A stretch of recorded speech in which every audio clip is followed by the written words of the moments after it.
Presiding Officer, my colleagues in this august body, Prince Davidcha, ladies and gentlemen, good afternoon.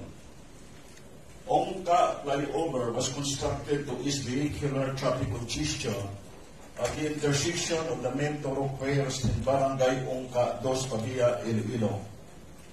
However, while construction was going on, structural defects had manifested, leading to the discovery of vertical deflection on 3 of its piers. Structural diagnosis was undertaken in order to determine the root cause of the defects.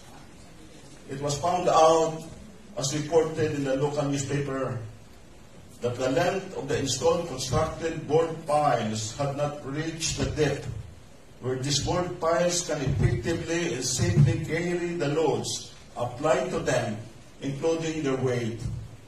Repair works had commenced after the release of the budget for repair. In fact, repair is still going on as of this day. When repair is being undertaken, DPWH has provided safety measures in order to avoid accidents, specifically to avoid injury to persons and damage to properties. However, on November 27, 2024, at 10:05 a.m., a taxi driven by Werner S. Chiu, 49 years old and a resident of Barangay Balabag, Pavia, Iloilo, was accidentally hit by pulling debris when beneath the superstructure of the Ongka flyover due to traffic jam.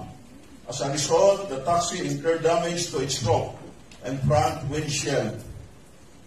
Just 3 days ago, December 7, 2024, at 6:30 p.m., Frank J. Sanchez, 35 years old, a police officer and resident of San Miguel, Iloilo, while riding on his motorcycle and caught in a traffic jam beneath the Ongka flyover, his helmet was hit by a pulling debris from the superstructure of the Ongka flyover being under repair.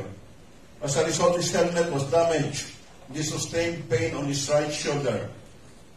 These are just the incidents that brought to my attention involving safety while repair of the Ongka flyover is being undertaken. Probably, there are more incidents associated with the safe construction of the safe project that have not been relayed to me. I strongly believe that one of the items in the contract for the repair of the structurally defective Ongka flyover is the occupational safety and health program, considering the nature and safety concerns of this controversial construction project. Because of this item of work, I likewise believe that safety measures have also been provided to the contractor based on the safety plan approved by the DPWH. But why is it that the aforementioned safety incidents still happen despite of this DPWH approved safety plan? Are the safety measures being implemented really effective? Did they consider putting debris in their approved safety plan? Did the contractor religiously follow the DPWH safety plan? Mr. Presiding Officer, my dear colleagues, we are here for the welfare of the people of this province. We are here for the safety of the people of this province. Appropriate legislative action is a must to help prevent these incidents from happening again when the repair of the Ongka flyover is going on. God bless Iloilo. God bless us. All right.